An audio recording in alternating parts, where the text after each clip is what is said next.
नमस्कार, evening agenda देख रहे हैं आप और मैं हूं आपके साथ अवंतिका श्रीवास्तव। भोपाल में एक युवक पर धर्म परिवर्तन का दबाव बनाने के लिए यातनाएं दी गईं। उसके गले में पट्टा बांधकर घसीटा गया, रोड पर घुटनों के बल बैठाकर भौंकने को कहा गया। इस घटना का वीडियो वायरल होने के बाद पुलिस लगातार कार्रवाई में जुटी हुई है। आरोपियों को गिरफ्तार कर लिया गया है। 14 दिन की जुडिशियल रिमांड पर भेज दिया गया है। प्रशासन ने आरोपियों के घर पर हथौड़ा भी चलाया। पुलिस और प्रशासन की कार्रवाई के बीच आपको हम दिखाते हैं धर्म परिवर्तन के लिए गुंडागर्दी की तस्वीरें।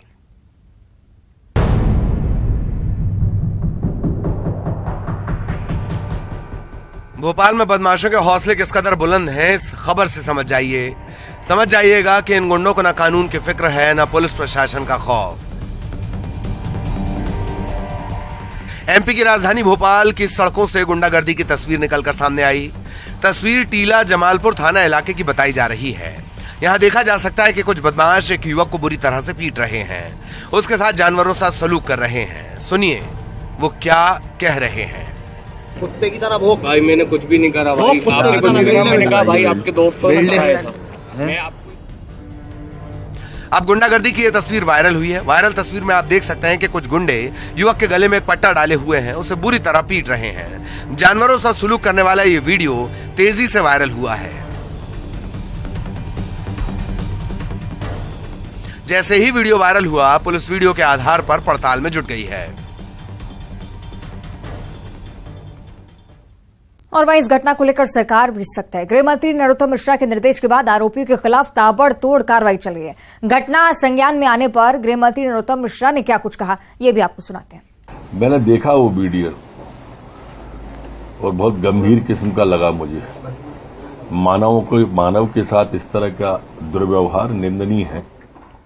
मैंने पुलिस कमिश्नर भोपाल को तत्काल निर्देश दिए, इसकी जांच करके सत्यता पर जाएं और कानूनी कार्रवाई करें उस पर, और 24 घंटे के अंदर परिणाम लाके दें। और इस मामले पर विधायक रामेश्वर शर्मा क्या कुछ कह रहे हैं, ये भी आपको सुनाते हैं। इस तरह का ये वीडियो देखने पर मिला है, इसको बहुत गंभीरता से मध्य प्रदेश सरकार ने लिया है और माननीय गृह मंत्री जी ने इसके लिए जांच के आदेश दिए। मैं भी पुलिस कमिश्नर से और पुलिस प्रशासन से आग्रह करूंगा कि इस तरह के अपराध को धार्मिक दृष्टि से भी, इस एंगल से भी जांच की जाए कि कहीं इस तरह हिंदू बेटों को, बेटियों को सताने का षड्यंत्र में कोई गैंग तो नहीं बन गई। ये गैंग कहीं नशे का भी तो जाल तो नहीं बिछा रही। इसलिए हर एंगल से इसकी जांच की जाए और इस तरह के अपराधियों के खिलाफ सख्त कार्रवाई की जाए। हम उम्मीद करते हैं कि अपराधियों को बख्शा नहीं जाएगा। मेरे को पीड़ित परिवार से भी मेरी बात हुई है, उनने भी इस तरह की शिकायतें की हैं और वो संबंधित फरियादी स्वयं टीला जमालपुरा थाने में FIR दर्ज कराने गया है। मैं उम्मीद करता हूं कि अपराधियों के खिलाफ सख्त कार्रवाई होगी, उनको कुचला जाएगा। और इस मामले के सामने आने के बाद पुलिस और प्रशासन का एक्शन भी लगातार चल रहा है। पुलिस ने आरोपियों को गिरफ्तार कर लिया और उसके बाद गिरफ्तारी के बाद सीधे जुलूस निकाला गया। तस्वीरें आप देखिए। आरोपियों को 14 दिन की न्यायिक रिमांड पर फिलहाल भेजा गया है। तो ये तस्वीरें आपकी टीवी स्क्रीन पर। आरोपी गिरफ्तार हो चुके हैं। इस पूरे मामले को लेकर पुलिस प्रशासन सख्ती से कार्रवाई में लगातार जुटा हुआ और उस दौरान की भी तस्वीरें जब जुलूस निकाला गया।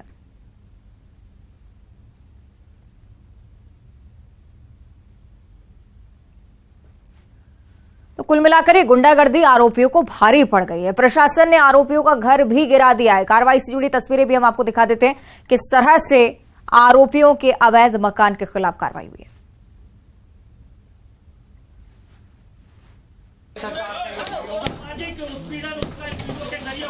भोपाल के थाना टीला जमालपुरा इलाके में एक युवक को बेल्ट से बांधकर पीटने का जो मामला सामने आया था, उसमें एक बात ये भी थी कि जबरन धर्म परिवर्तन का दबाव बनाया जा रहा है और उसके साथ अमानवीकृत बर्बरता जो है वो की गई और उसके बाद अब ये पूरी जो कार्रवाई है वो की जा रही है। नगर निगम का जो अमला है वो 6 में से एक आरोपी समीर के घर पहुंच चुका है और यहाँ पर जो कार्रवाई है इस अवैध निर्माण को, समीर के अवैध निर्माण को तोड़ने की, वो यहाँ पर शुरू हो चुकी है और जो कार्रवाई है उसके तहत दो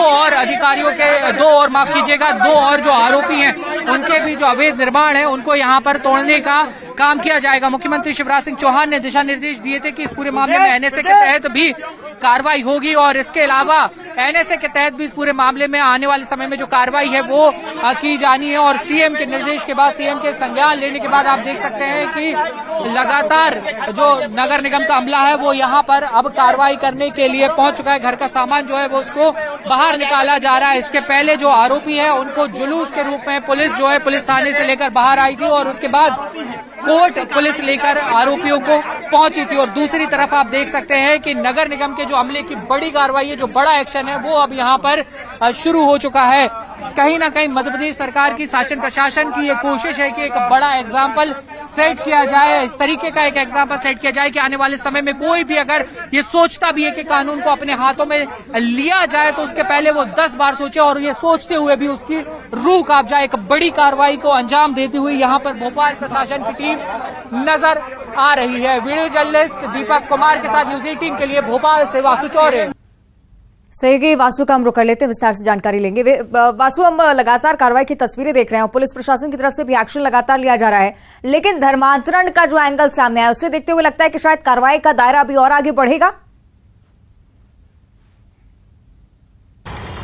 निश्चित तौर पर देखिए, फिलहाल जो 3 आरोपी हैं वो गिरफ्तार हो चुके हैं और जिन आरोपी की हिस्ट्री शीटर रहे हैं, जिनके पहले से भी क्रिमिनल रिकॉर्ड्स रहे हैं, उनके मकानों को, उनके अवैध ठिकानों को ध्वस्त करने की जो कार्रवाई है वो भी कर दी गई है। लेकिन अब सबके पीछे सबसे बड़ी जो सवाल है वो यही है कि क्या इस रैकेट में यही लोग शामिल थे या कुछ और लोग भी हो सकते हैं। तो उसकी भी अब जो तफ्तीश है वो की जाएगी और इसके लिए अब जब पुलिस को जब पुलिस ने इन तीनों आरोपी को कोर्ट में पेश किया और आगे की अब जब जो पूछताछ होगी उसमें कई और जो सवाल है उनके जो जवाब हैं वो निकल कर सामने आएंगे। और निश्चित तौर पर जिस तरीके का ये मामला सामने आया है, एक युवक को बंधक बनाना, बेल्ट उसके गले में बांधना, उसके साथ बर्बरता करना, अमानवीयता करना, ये कहीं ना कहीं अपने आप में मानवीय जो अधिकार होते हैं उनका सीधे तौर पर हनन करने का ये पूरा जो मामला है वो निकल कर सामने आया। और यही वजह है कि सीएम शिवराज सिंह चौहान हो, मध्य प्रदेश के गृह मंत्री नरोत्तम मिश्रा हो, इस पूरे मामले पर उन्होंने बहुत संवेदनशीलता के साथ संज्ञान लिया है और उसी के चलते जब दिशा निर्देश दिए गए कि एक ताबड़तोड़ कार्रवाई की जाए और ऐसी कार्रवाई हो जो आने वाले समय में एक एग्जाम्पल सेट हो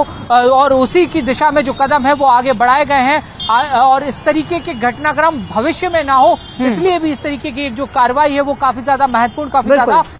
बिल्कुल, लगातार आप वासु नजरें बनाए रखिएगा कि किस तरह की कार्रवाई आगे की जाती है। बहुत शुक्रिया आपका फिलहाल इस पूरी जानकारी के लिए। और आइए अब आपको दिखाते हैं ईंट से नीट तक का सफर।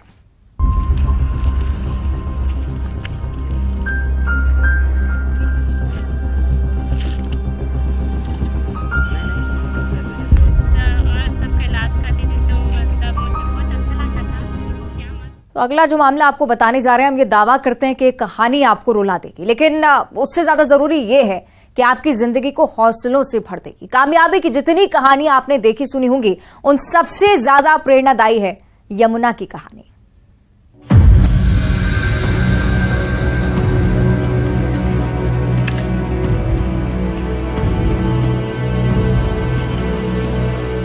लाल लाल चमकदार ईंटें, जिन्होंने न जाने कितनी इमारतों को आसमान चूमने का मौका दिया होगा, लेकिन जमीन पर रह जाते हैं वो हाथ जो मिट्टी को गढ़कर बुलंदियों की इबारत लिखते हैं। 40 डिग्री का पारा जब आम आदमी को घरों में कैद कर देता है, तब ईंट बनाने वाले का काम शुरू होता है। जिस तापमान पर त्वचा बगावत कर देती है, उस तापमान में अपनी गरीबी मिटाने के ख्वाब देखते हैं ईंट बनाने वाले। क्योंकि कुल जमा कुछ महीनों का काम होता है ईंट बनाने का। जब तक सूरज तपता है, ईंट का काम चलता है। मिट्टी खोदना, पानी मिलाना, उसकी लोई बनाना और सांचे में ढालकर उसे चौकोर सी शक्ल देने का काम कर रही यमुना एक कहानी बन चुकी है, मिसाल बन चुकी है, प्रेरणा बन चुकी है। माटी को गढ़कर ईंट बनाने वाली यमुना अब मरीजों को जिंदगी देने का काम करेंगी।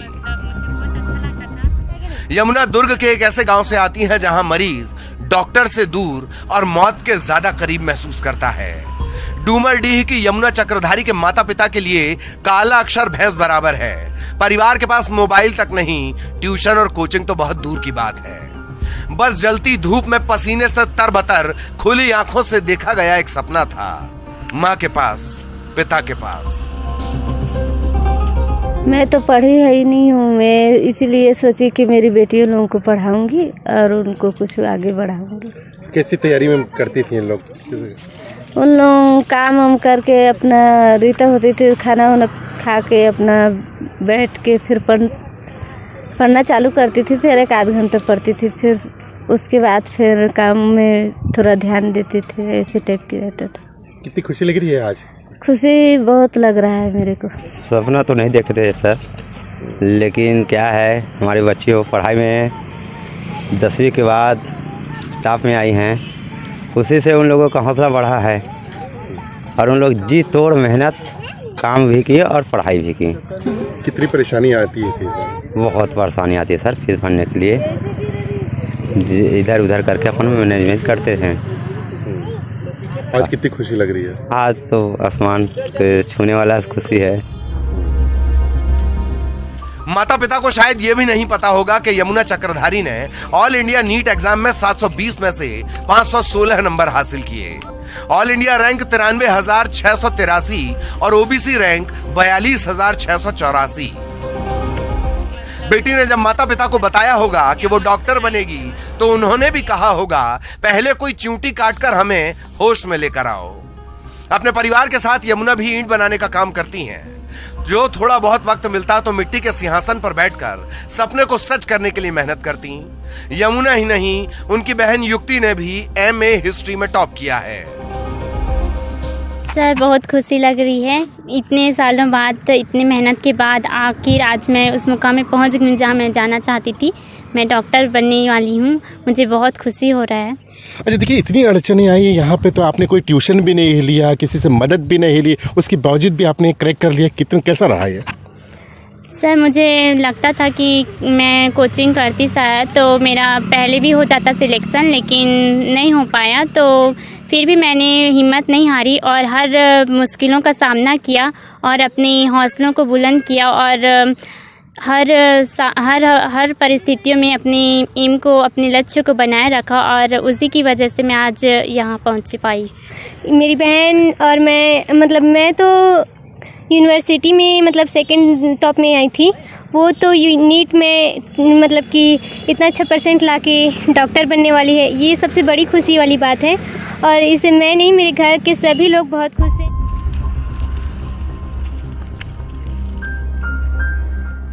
सोचिए जरा, जिस परिवार के बच्चों के लिए धूल खिलौना हो, मिट्टी बिछौना हो, कोयला श्रृंगार हो, धुआं उपहार हो, उस परिवार से निकलकर डॉक्टर यमुना बनने का संघर्ष क्या आपको ताकत नहीं देता? विस्तार से सुनेंगे मिट्टी से उठकर सोना बनने की कहानी।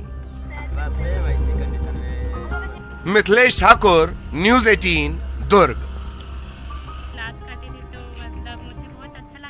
विरासत में ज्ञान, धन, प्रेरणा बहुत दूर की बात है। यमुना के परिवार के पास तो मोबाइल तक नहीं था। मिट्टी की जिंदगी देने वाले हाथों ने मरीजों को जिंदगी देने का सपना क्यों चुना होगा भला? देखिए।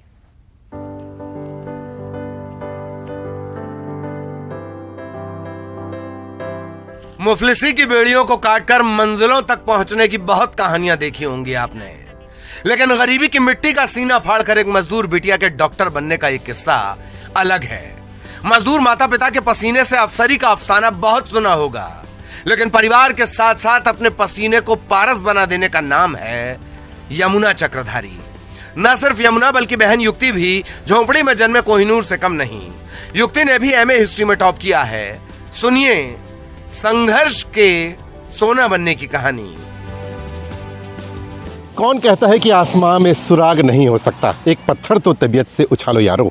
जी हाँ, इन वाक्यों को सही साबित कर दिखाया है दुर्ग के डुमरडी में रहने वाली यमुना चक्रधारी ने, जिसने हाल ही में आए नीट के एग्जाम में शानदार सफलता प्राप्त की है। 42,000 नंबर आए हैं, ऑल इंडिया रैंक है, जिसने ये साबित भी कर दिखाया है कि जो होनहार होते हैं, जिनको रुचि होती है, वो कोई भी अड़चने बाधा नहीं बनती है। और आज हम इन्हीं से बातचीत करेंगे। आज कैसा लग रहा है कि किस तरह से तैयारी की थी, कितनी खुशी लग रही है? सर बहुत खुशी लग रही है। इतने सालों बाद, इतनी मेहनत के बाद आखिर आज मैं उस मुकाम में पहुंच गई जहां मैं जाना चाहती थी।